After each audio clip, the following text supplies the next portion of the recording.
Hello! You can use a variety of the Microsoft Office 365 apps in a web browser, but you can also download many of them to your computer. To begin, go to www.office.com and then click Sign In. Use your college-issued username,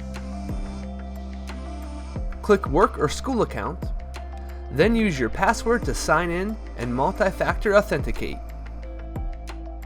This is your Office 365 homepage.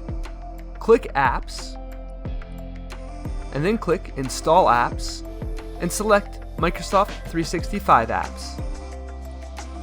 Next, click Install Office, which will download the installer. When it's done downloading, open the installer, and Word, Excel, PowerPoint, Outlook, OneNote, Access, and Publisher will automatically be installed on your computer. You can install Office on up to 5 PCs or Macs.